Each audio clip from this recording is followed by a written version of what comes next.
31 দফা সম্পর্কে আমাদের সবাই বলেছেন, বক্তারা বলেছেন। আমি কিন্তু 31 দফা সম্পর্কে বলবো, একটি সুন্দর বাংলাদেশ এদেশের মানুষ কিন্তু উপহার দিতে চাই।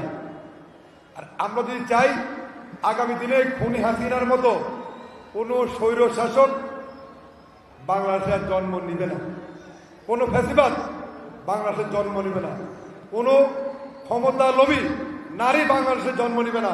তাহলে এই 31 দফার প্রচলন প্রত্যেকটি ঘরে ঘরে আমাদের শুরু করতে হবে, তাহলে আমরা 31 দফার সুফল পাব।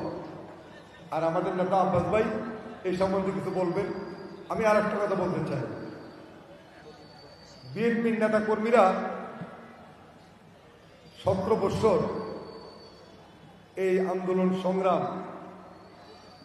করে আমি মনে করি যারা বিএনপির সাচ্চা কর্মী তারা খাঁটি সোনায় রূপান্তরিত হয়েছে। আর এই মধুজির, সবুজবাগ, খিলগাঁও, পল্টন, এই যে 8 এবং 9 দুটা নির্বাচনী এলাকা, আমি মনে করি এটা আমাদের একটি পরিবার, এটা আমাদের একটি পরিবার।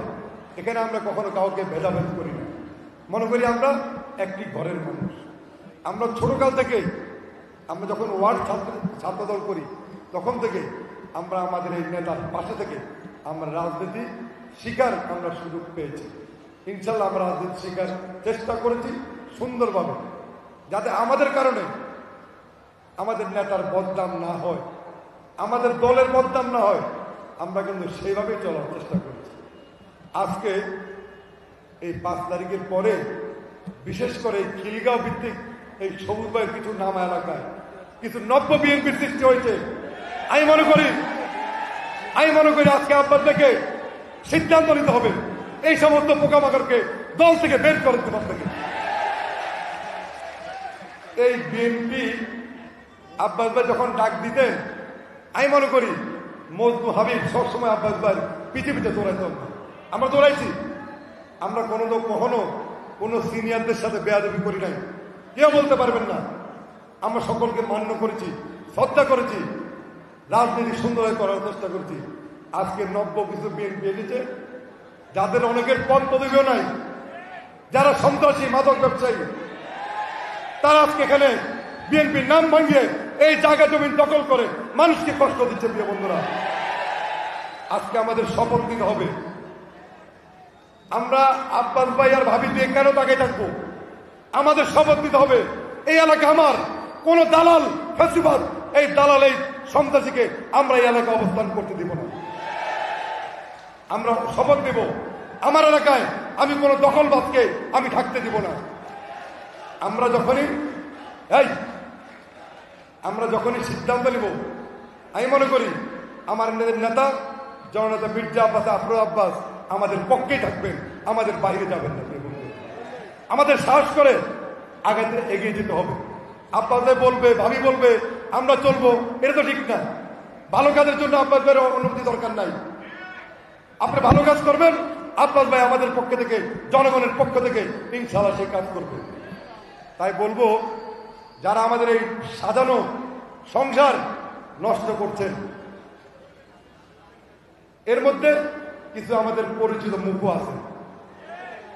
আপনাদের কিন্তু সাইজ করা শুরু হয়ে গেছে। যদি আপনি বুঝতে না পারেন, যতক্ষণ মুখের মধ্যে জুতার বাড়ি না পড়বে তখন যদি বুঝতে না পারেন, তাহলে আমাদের কিছু করার নাই। শুরু হয়ে গেছে, বিএনপি বসে নেই, সকলের তালিকা করা হচ্ছে। ইনশাল্লাহ এই সমস্ত নব্য বিএনপিদেরকে এই বিএনপি করার কোনো সুযোগ দেওয়া হবে না। এরপর আসেন নেতৃত্ব। অনেকে মনে করতেছেন 5 তারিখের পরে 200-300 লোক দিয়ে মহড়া দিয়ে এ এলাকায় নেতা হবেন, সেই সুযোগ আপনাদের নেই। যারা 16 বছর শরীরের ঘাম রাজপথে ফেলেছে, রক্ত জড়িয়েছে, কষ্ট করেছে, আগামী দিনে তাদের নেতৃত্বে এই বিএনপিকে আমরা প্রতিষ্ঠা করে দেব। আমরা তাদের নেতৃত্ব দিব, আমরা কোনো দালালদেরকে দিব না। আর যদি বেঁচে থাকেন, সবার জীবনে টাকা আসবে, টাকা পয়সা আসবে। টাকা পয়সার জন্য আমাদের তো ছোট হতে হবে না। আর যদি নাই বাঁচি, টাকা দিয়ে কি করব? যদি নিজের ইজ্জতই না থাকে, ওই টাকা কাকে খাওয়াবো? তাই আপনাদেরকে বলি, যারা কানে তুলা দিয়ে ঘুমান, যারা শুনে না শোনার ভান করেন, আমরা রোজার দিনে বলতে চাই এবং মির্জা আব্বাস আব্বাসকে আশ্বস্ত করতে চাই, যারা বিএনপির সুনাম নষ্ট করছে তাদের তালিকা আমরা তৈরি করছি। আপনি সেই বিষয়ে গুরুত্বপূর্ণ সিদ্ধান্ত নেবেন, আপনি চূড়ান্ত সিদ্ধান্ত নেবেন। আমরা বিএনপি শহীদ জিয়া রহমানের আদর্শে বুকে ধারণ করে বেগম জিয়া এবং তারেক রহমানের হাতকে শক্তিশালী করার জন্য আপনার নেতৃত্বে এই ৮-৯কে একটি সুন্দর এলাকা হিসেবে আমরা প্রতিষ্ঠিত করতে চাই। আপনি তো অনেক কঠিন লোক, ছোটকাল থেকে আপনাকে দেখেছি, আপনি চলার আমরা চলেছি। আপনার সিদ্ধান্ত, আপনার এই সন্ত্রাসীদের বিরুদ্ধে আপনার অবস্থান অত্যন্ত শক্তিশালী। তাই আমি আব্বাস ভাই আপনাকে অনুরোধ করব, আমরা হাজার হাজার নেতাকর্মী আপনার পাশে আছি। আপনি সিদ্ধান্ত নেন, এই সমস্ত পোকামাকড়দেরকে দল থেকে বের করে দেন এবং আগামী দিনে তারেক রহমানের নেতৃত্বে একটি সুন্দর বাংলাদেশ প্রতিষ্ঠার জন্য এদেশের মানুষকে আপনি স্বপ্ন দেখাবেন। এটাই আমাদের প্রত্যাশা, এটাই আমাদের প্রতিজ্ঞা। আপনাদের সকলকে ধন্যবাদ।